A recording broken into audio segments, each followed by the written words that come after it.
What's going on there, guys? Today we're going to be converting this image taken by Logan Weaver of this dunk into a 3D animation, all from using Photomotion Horizon. We'll be first splitting our layers up and then setting our cage, and lastly creating a smooth animation all within After Effects. Okay, so the first step as usual is using Photoshop in order to split our layers and create our clean plate. So let's get to it. So we already have Weaver's photo in Photoshop, and what we're going to do first is just create a duplicate from this background layer so we have a copy that we can actually work on. The next step is just creating a mask of this player here using the quick selection tool. We'll be creating a very basic simple layer from this guy, and don't worry about being too precise with the selection tool as we'll be perfecting this in a second. Next, go to the select and mask button at the very top just over here. Okay, what we'll need to do here is just create a finer mask of this guy and really hone in our edges. Quick selection tool is a great tool, although it's very rough, so just like content aware, we will need to do some adjustments. So just try using the brush tool on the side panel to get as close as possible with the edges, and then use the refine edge tool for the more difficult things like, say for example, hair. Okay, so once we're happy with this, let's just go to output 2 just over here and then click on the drop down selecting new layer with mask. Okay, so with that done, we can now see that this guy is within a new layer. However, there's a duplicate underneath in a separate layer, and what we'll need to do is remove that duplicate in order to have a really decent clean plate. First, let's get back our selection by holding Control and then clicking on this mask. We'll then need to disable this top layer and then enable the bottom layer here. We'll then expand our selection. We don't want content aware to lock onto our outline of this guy, and then we'll right click on the mask, ensuring that you have the selection tool selected, and then click on this fill. Okay, then with that done, just copy the settings we have over here, and we're going to be using content aware as said before just to get the result that we have here. Looks pretty good, although we are picking up a few distortions here, but because of the way that we're going to be animating and the fact that our background is out of focus,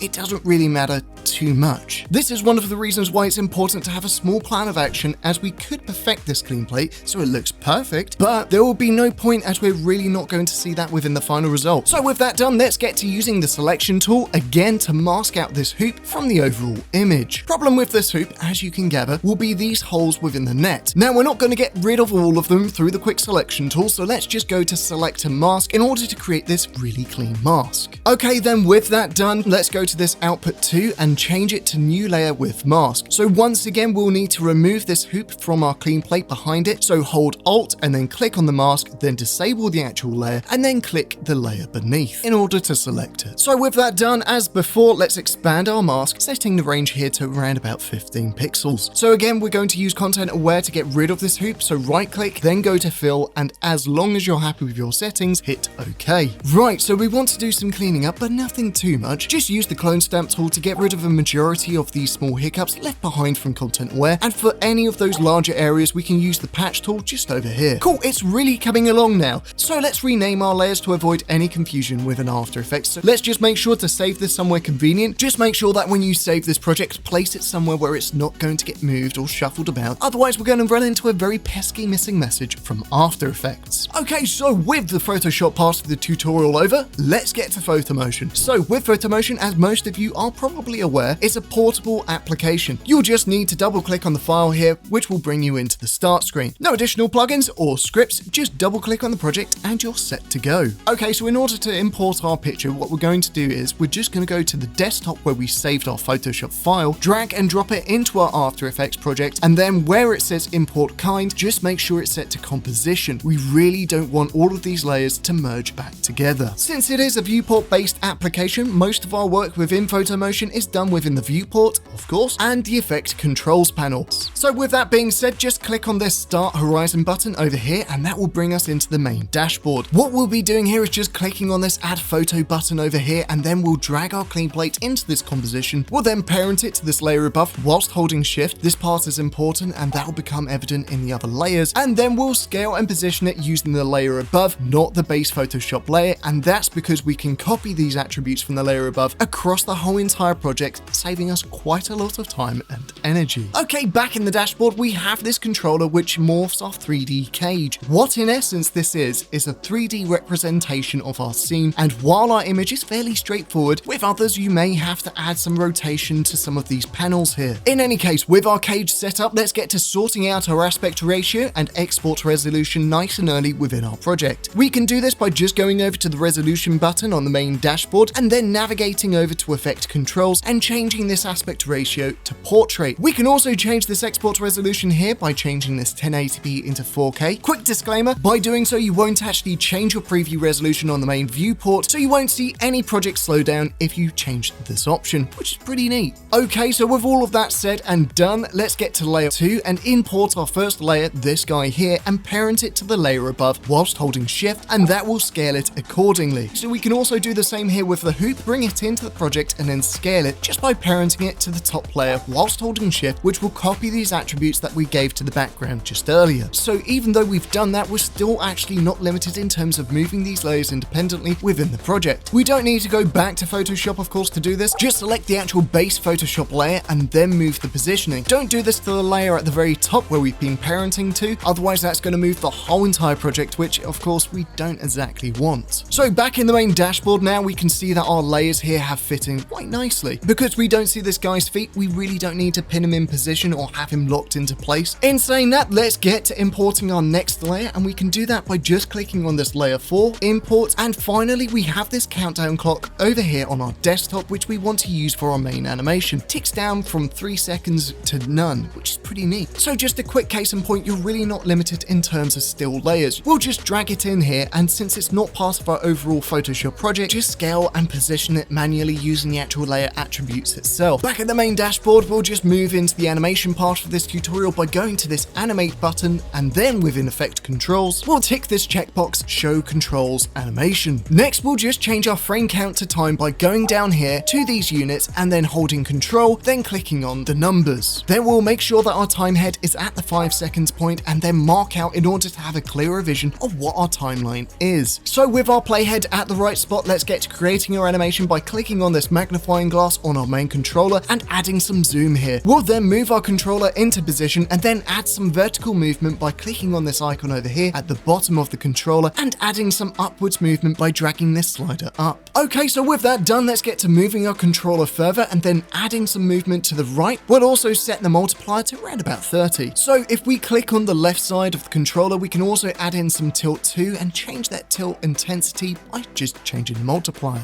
Okay, so on to the next part of this tutorial, setting up this dunking movement. What we want to do is just give this guy some extra bit of movement during our animation, giving the scene a little bit of life. Okay, so let's get started with that by just jumping into layer 1 where we put the player and the hoop. First, let's just make some adjustments to our hoop here so it's in the left top hand corner of the screen and therefore a little bit out of our main animation. We'll then bring our time head to the 5 seconds point and mark out. So why 5 seconds? Well, our main animation length, if you remember before, is 5 seconds, so we'll need to time any additional animations to that exact point, otherwise it won't time right. After doing so, let's see about adding in some movement on this player here and the hoop. So click on both layers and then press P in order to bring up their positioning attributes. Let's drag our needle back to the beginning of the composition and then click on the stopwatch here to begin animating and create these beginning keyframes. We'll then move our playhead to the 5 seconds point and then we'll move this player and the hoop here so they kind of move towards each other and create this kind of movement. Okay, so we'll also want to add some rotation to this player here to help sell this movement.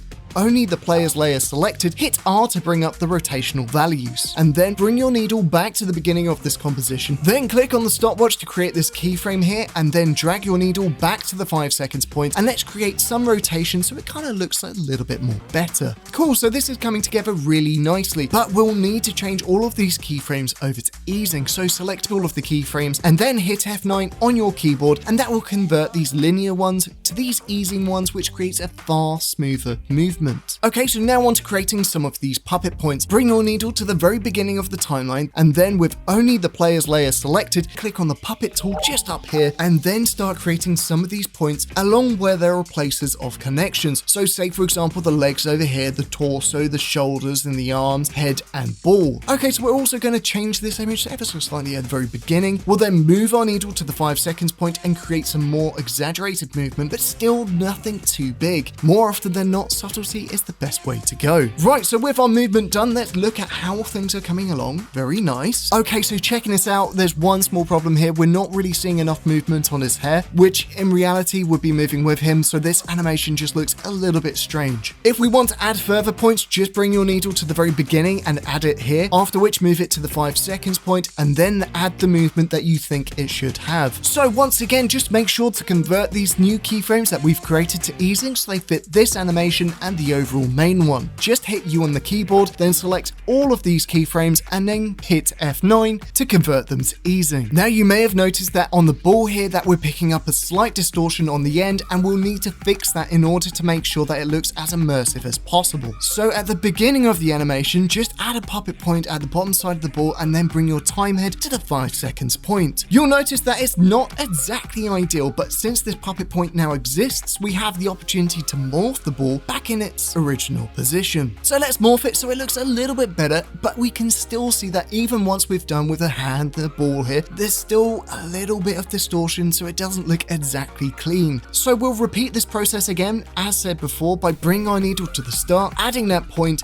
then bringing our playhead to the 5 seconds point, and then readjusting that point and the other so it looks a little bit better. So once again, just make sure to convert these new keyframes that we've created to easing so they fit this animation and the overall main one. So let's just pop back to the main dashboard, have a look, make sure to change our puppet tool for the selection tool, and then we can spot there's actually two problems now. One of which is that our hoop isn't actually positioned correctly, but the other one being that the top of the hoop itself is actually cut out. We can fix that of course by going back to the layer that we were just in, and we spotted this problem while our playhead was at the very end of our animation, to just make sure it's in the exact same position as it was in the main dashboard. Then we're going to change the positioning of the actual hoop so it fits within our main animation, and then we're going to get fixing this cutoff at the very top of the hoop here by just applying a repeat tile effect from the effects and presets tab. Okay, so let's just navigate over to effect controls and then ramp up this expand up attribute whilst also changing the tiling option here to unfold in order to make sure it just mirrors out upwards. Okay, great so far. Let's also add some depth of field onto here just to make it that more dynamic. So back over to the main dashboard, then bringing our playhead to the 5 seconds point, and then click on the animation button over here and then navigate over to the depth of field checkbox within effect controls and just click it. With our blur strength on the condition that our playhead is at the very end of the animation, just bring it up to 20, and what that will essentially do is just animate this blur in so it gradually increases with our animation. Now we're still not seeing anything, and that's because we need to tell Photomotion what layer we want to focus on. In our case it's layer 2 where this guy and the hoop reside, so after clicking on that we're now seeing this really nice blur effect come into play. Next we're just going to look into adding some particles by going over to settings on the main dashboard and then clicking on this activate particles checkbox just over here within effect controls. So these aren't really that appropriate for the scene that we're going for, so let's change them using the particle type slider. This looks alright, kind of suits the scene that we're trying to make rather quite nicely. So the problem that we're having now is that these particles are kind of blocking our subjects in terms of the foreground's positioning. So select the close button just down here on the particles tab on the main dashboard and then change their x-axis attributes just over here within effect controls so we can have them slightly out of the way. We'll also do the same with our middle ones too, just go over here and then change this so they're a little bit out of the way, and then once we're happy we'll go for a preview. Looking really great so far, and that's probably ready for rendering now. With that just said, just click on the export button down here and that will bring us into the render screen. If you've never used Photomotion before or just confused, let me explain these numbers very quickly. This is the Photomotion Perfect Cut system. What this basically tells us is how many frames in our animation we need to render in order to have either no loops, 150 frames in this example, one loop, 300 frames in this example, two loops, 600 frames in this example, and so on and so on. Since we're seeing this in time and not frame count, it's not exactly clear, so let's just go over here, control click on this time code here and change it to measurements in frame. So if we type out 150 frames here, we can see that Photomotion Perfect Cut system is giving the green light for one loop, and that's just clarification that our time head is now at the right place for one loop. Now before you even think about rendering, just make sure to mark out the very end of your workspace. If you don't, you'll still end up rendering this whole entire timeline, so marking out is pretty essential. So with that being said, let's just bring this into Media Encoder so we can export out as an MP4 directly. You can also export out through After Effects, although unfortunately at the time of this recording it lacks to render out H.264 MP4 for now. Quite frustrating. Alternatively, you can render it out as a .mov and then bring it into media encoder to an MP4. Now, as long as your format is set to H.264, and of course you're happy with your settings, just hit the export button above and you're good to go. And there you have it. From start to finish, the animation is now complete. Looks pretty cool. So if you have any questions about the tutorial, please feel free to hit up the live chat, and we hope you enjoy your Photomotion journey. Until next time.